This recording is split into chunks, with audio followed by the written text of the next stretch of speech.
Hello friends, আজকে নতুন একটা ভিডিওতে তোমাদেরকে সকলকে স্বাগত জানাই। তোমরা সবাই জানো যে বর্তমানে 5 জুন থেকে 22 জুন পর্যন্ত কিন্তু এনটিপিসি গ্র্যাজুয়েট লেভেলে যে পরীক্ষাটা সেটা চলছে।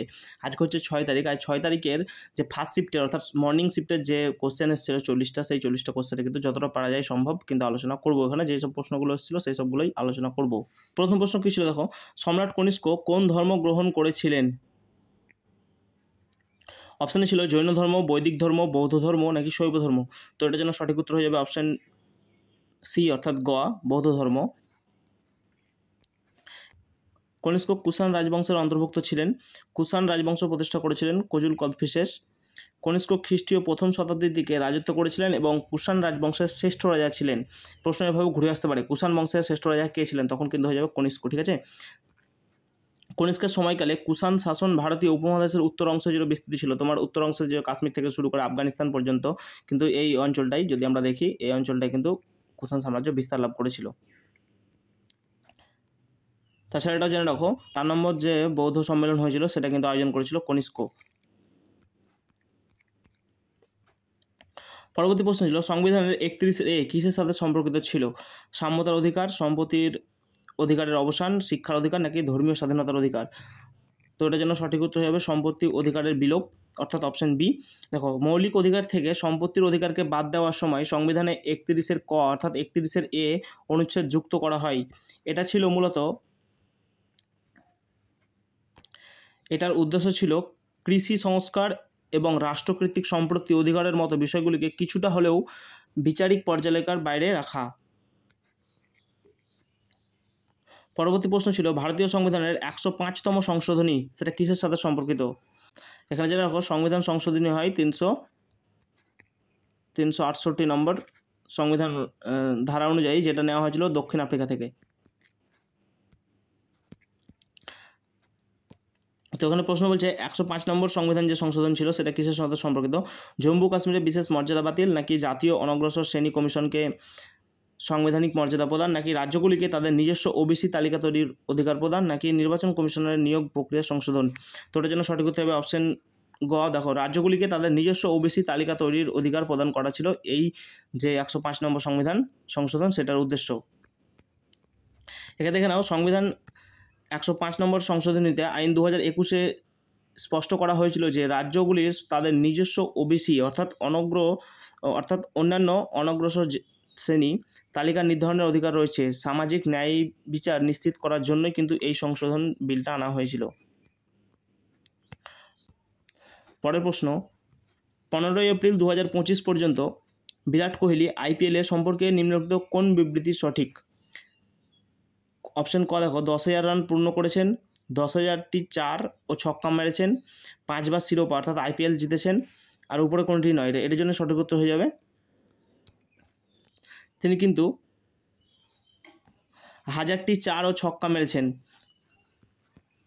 দেখো, 15 এপ্রিল 2025 সাল থেকে বিরাট কোহলি IPL-এ 4 ও ছক্কা সহ 1000-টিরও বেশি রান করেছেন, কিন্তু তিনি এখনও পর্যন্ত 10,000 রান পূর্ণ করতে পারেননি, একটি IPL শিরোপা জিততে পারেননি। কিন্তু এটা বলা ভুল হবে, কারণ 2025-এ আমরা দেখেছি কিন্তু IPL-এর শিরোপা টাটা IPL যেটা হয় সেটা নিয়েছে আমাদের বিরাট কোহলি অর্থাৎ RCB। পরের প্রশ্ন, ভারতে পরিবেশ সুরক্ষা আইন কবে প্রণীত হয়? 1975, 1978 নাকি 2002 নাকি 1986। তো এটার জন্য সঠিক উত্তর হবে অপশন ঘ 1986। বর্ণনা, পরিবেশ সুরক্ষা আইন 1986 সালে 23 মে সংসদে পাশ হয়। 1986 সালে 19 নভেম্বর থেকে কার্যকরী হয়, অর্থাৎ 1986 সালেই 23 মে সংসদে পাশ হয়, কিন্তু সেটা কার্যকরী হয় 19 নভেম্বর। এই আইনে 4টি অধ্যায় এবং 26টি ধারা রয়েছে। এই আইন পাস করার মূল উদ্দেশ্য ছিল ভারতে পরিবেশ সুরক্ষার জন্য জাতিসংঘের প্রচেষ্টাকে বাস্তবায়ন করা। পরবর্তী প্রশ্ন দেখো, নতুন ডকুমেন্ট তৈরির জন্য কোন শর্টকাট কি ব্যবহার করা হয়? Ctrl+N, Ctrl+O, Ctrl+P নাকি Ctrl+S।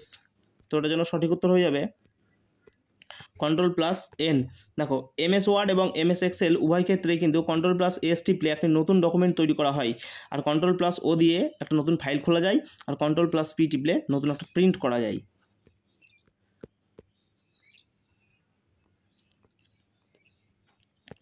পরবর্তী প্রশ্ন কী ছিল দেখো, ভারত ও ভুটানের সীমান্তের মধ্যে কোন ভৌগোলিক বৈশিষ্ট্যটি প্রধান? সতলুজ নদী, থর মরুভূমি নাকি হিমালয় পর্বত।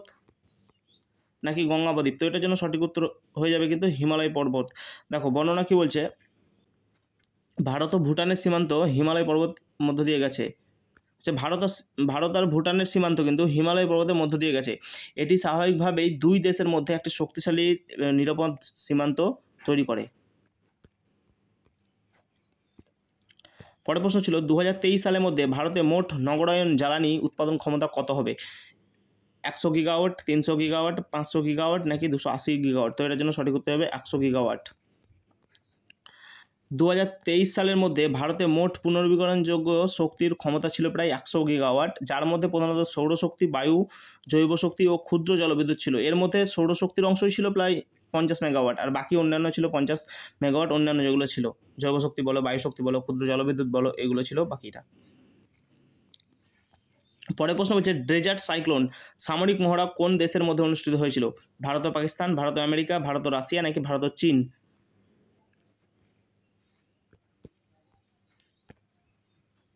তো এটার জন্য সঠিক হতে হবে অপশন খ, ভারত ও আমেরিকা।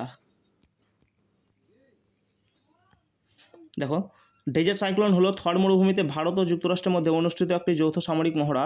এর লক্ষ্য হলো দুই দেশের সেনাবাহিনীর মধ্যে কৌশলগত সহযোগিতা ও বুদ্ধি দক্ষতা বৃদ্ধি করা। অর্থাৎ যদি আমেরিকা কিছু শিখে থাকে তাহলে সেটা ভারতকে শেখাবে, আর যদি ভারত কিছু শিখে থাকে তাহলে সেটা আমেরিকাকে শেখাবে। এই যে দুই দেশের মধ্যে সেনাবাহিনীর যে প্রশিক্ষণের কৌশলগুলো সহযোগিতা এবং বুদ্ধির মাধ্যমে সেটা বিস্তার করা। পরবর্তী প্রশ্ন, নীতি আয়োগের এসডিজি ভারত সূচক 2023-24 অনুসারে কোন রাজ্যটি সবথেকে ভালো পারফর্ম করেছে? অপশানে ছিল উত্তরাখণ্ড, কেরালা, তামিলনাড়ু, গোয়া। তো এটার জন্য সঠিক উত্তর হবে উত্তরাখণ্ড।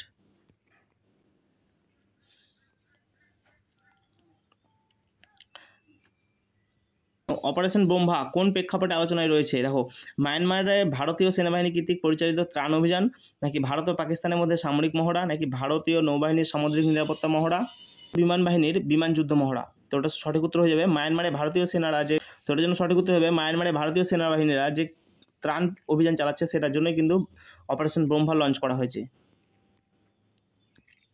অপারেশন ব্রহ্মা হলো 28শে মে 2025 তারিখে মায়ানমারের 7.7 মাত্রা ভূমিকম্প যেটা হয়েছিল সেটার জন্য ভারতীয় সেনাবাহিনীরা একটা ত্রাণ পরিষেবা শুরু করে।